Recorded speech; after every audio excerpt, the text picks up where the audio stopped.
नेपाल में अर्थक्वेक ने, भूकंप ने मचाई बड़ी तबाही, घर छोड़कर भागे लोग। दोस्तों, एक और बार भूकंप आया है।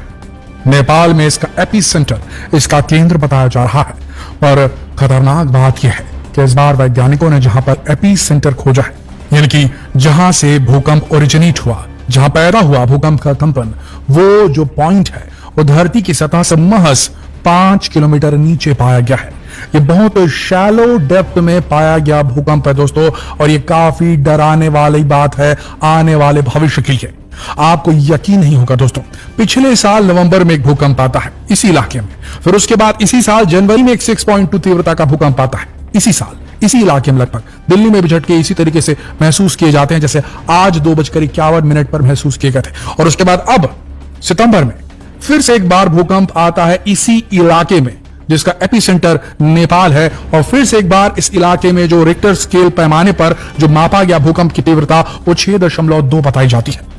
दोस्तों, ये खतरे की घंटी है, क्योंकि ये भूकंप 6.2 तीव्रता से नेपाल के अंदर आया। वहां कुछ घरों को नुकसान पहुंचा है, जान की हानि कम, माल की हानि ज्यादा हुई है, लेकिन इस शॉक को महसूस किया है दिल्ली ने,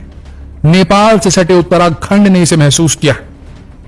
दिल्ली के बाद पंजाब में इसे महसूस किया गया, पंजाब से लेकर राजस्थान के जयपुर तक इसे महसूस किया गया, उत्तराखंड के पास जुड़े यूपी के लखनऊ इलाके में इसे महसूस किया। सबसे हैरतअंगेज बात यह है कि इन भूकंप के झटकों ने अंडरग्राउंड वे में ट्रैवल करते हुए जो अहमदाबाद रीजन है गुजरात का, भारत का, वहां भी अपनी मौजूदगी को महसूस कराया गया। वहां भी कुछ जगहों पर भूकंप के झटके महसूस हुए। वैज्ञानिकों का मानना है कि भारत का पूरा नॉर्थ ईस्ट और वो पूरी बाउंड्री जो नेपाल से सेट कर ऊपर तक जाती जम्मू कश्मीर तक के, ये जोन 4 जोन 5 वाली हो गई है। यानी यहां पर कभी भी बड़े भूकंप आ सकते हैं। और एक साल के लगभग के टाइम में, 12 महीनों के टाइम में ये जो तीसरा भूकंप आया है, ये आने वाली बहुत बड़ी भूकंप के इवेंट की एक चेतावनी हो सकती है। ये भूकंप जब आया तो एक बार तेज भूकंप आया, उसके 2 बार उसके बाद जो है आफ्टर शॉक्स आए। आपको बता दें, भूकंप जब आता है, एक बहुत तेज भूकंप आता है, उससे दरारें पड़ती हैं, उसके बाद जब आफ्टर शॉक्स आते हैं, 2-3 बार और झटके आते हैं, तो जो इमारतें हैं वो गिर जाती, जमींदोज हो जाती हैं। दोस्तों, ये बहुत बड़ा खतरा है। ये जो आप देख रहे हैं इलाका जिसमें जम्मू कश्मीर भी आता है, नॉर्थ ईस्ट का इलाका, ये लद्दाख से होता हुआ ये पूरा इलाका जो भारत और नेपाल और चीन की बाउंड्री को लाइनअप करता है, तिब्बत की बाउंड्री को लाइनअप करता है, ये अरुणाचल प्रदेश तक का ये इलाका अर्थक्वेक एकदम प्रोन माना जाता है। दोस्तों, सबसे बड़ी बात जो सामने नजर आ रही है वो ये है कि ये इसलिए इतना ज्यादा अर्थक्वेक प्रोन है क्योंकि इसे कोलिजन बाउंड्री कहा जाता है। यहां टकराने की ये लाइन है, ये जी हां, टकराव की रेखा है जिसमें भारत की इंडियन टेक्टोनिक प्लेट की टक्कर होती है यूरेशियन प्लेट से, तिब्बत के प्लेट से। देखिए,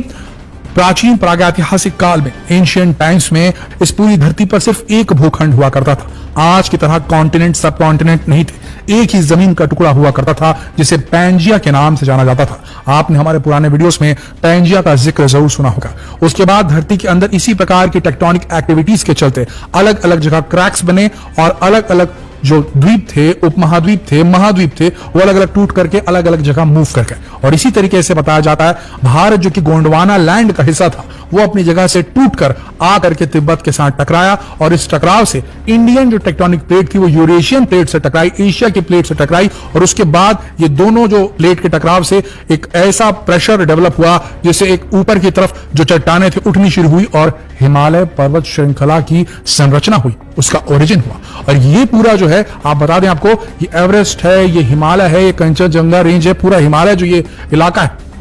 पाकिस्तान के काराकोरम तक का जो इलाका है, ये दुनिया की सबसे नई पर्वत श्रृंखला है जो बनी है धरती के इतिहास में, जियोलॉजी के इतिहास में। और यहां पर बहुत ज्यादा अंदर, जमीन के अंदर जो है एक्टिविटी चल रही है, जियोलॉजिकल एक्टिविटी चल रही है, साइस्मिक एक्टिविटी चल रही है, जिसके चलते इन इलाकों में आने वाले वक्त में कभी भी बड़ी तबाही आ सकती है।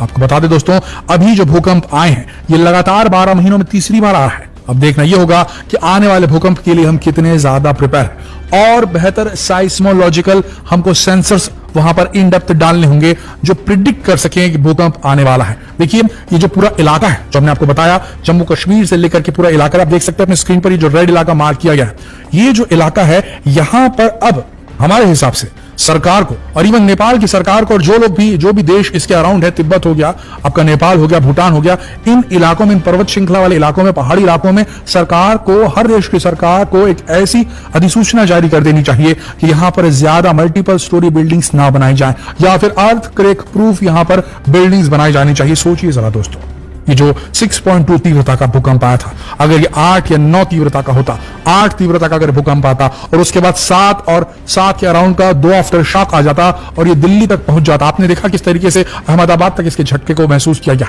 तो अगर ये बड़ा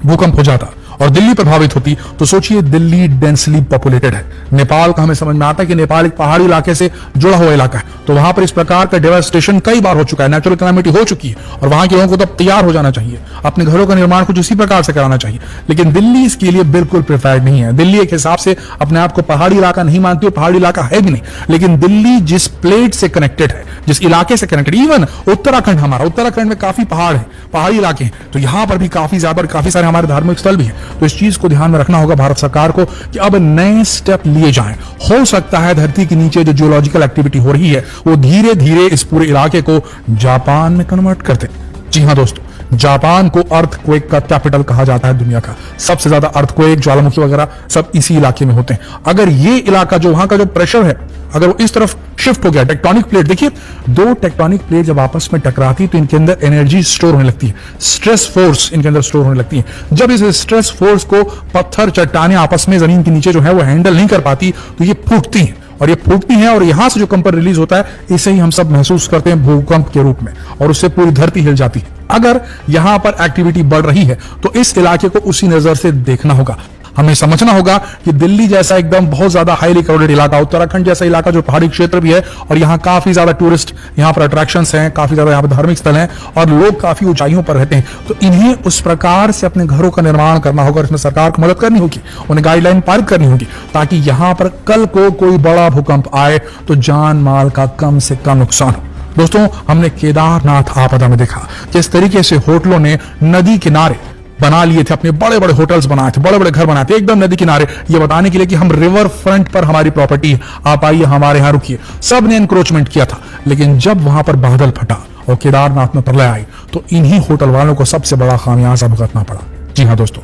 अब समय आ गया है हम इंसानों को इस समझने का कि प्रकृति के अपने तरीके हैं, हमें प्रकृति के हिसाब से चलना होगा, अन्यथा प्रकृति हमें मिटा देगी हमेशा के लिए। ये पूरा इलाका जो है जम्मू कश्मीर से लेकर नॉर्थ ईस्ट तक का, जिसमें दिल्ली टचिंग आता है, जिसमें पंजाब भी आप थोड़ा सा ले सकते हैं, और आपका जो इलाका है इस तरफ का उत्तराखंड हो गया, अरुणाचल प्रदेश हो गया, ये पूरा इलाका जो है ये उस बेल्ट में आ चुका है जहां पर हम बोल सकते हैं कि कोलिजन बाउंड्री है, जहां पर इंडियन प्लेट जो है यूरेशियन प्लेट से टकरा रही है। ये पूरी पर्वत श्रृंखला जो है ये एकदम नहीं है, एकदम भूसी मिट्टी यहाँ की, और यहां पर अगर कहीं फिर से एक बार तेज कोई भूकंप आए तो बहुत बड़ा डिवास्टेशन हो सकता है, बहुत ज्यादा यहां त्राहिमाम मच सकता है, जान और माल का बड़ा नुकसान हो सकता है। तो हमारा यही संदेश है देश की सरकार के लिए कि अब वो समय आ गया है, हमें दूसरी कंट्रीज से सीखना होगा, हमें जापान से सीखना होगा जो लगातार अर्थक्वेक को झेलती है। उन्होंने कौन सा आर्किटेक्चर का जो मैकेनिज्म है उन्होंने इजाद किया है जो कि अर्थक्वेक प्रूफ घर बनाता है, क्योंकि हमें देखना होगा अब अगर दिल्ली के अंदर कई मंजिला स्काई स्क्रेपर्स है, यहां पर अगर 7 और 8 तीव्रता का यहां पर भूकंप आ गया तो सोचिए कितनी बड़ी तबाही आएगी। तो इस पर हम सबको तुरंत एक्ट करना जरूरी है। आपका क्या मानना है दोस्तों, आप क्या सोचते हैं, नीचे कमेंट सेक्शन में जरूर लिखें और जितना हो सके इस वीडियो को शेयर करें, फेसबुक पर, व्हाट्सएप पर, यूट्यूब पर, हर फेसबुक ग्रुप में इस वीडियो को शेयर करें। जल्द मिलते हैं आपसे अगली वीडियो में, तब तक आप सबका इस वीडियो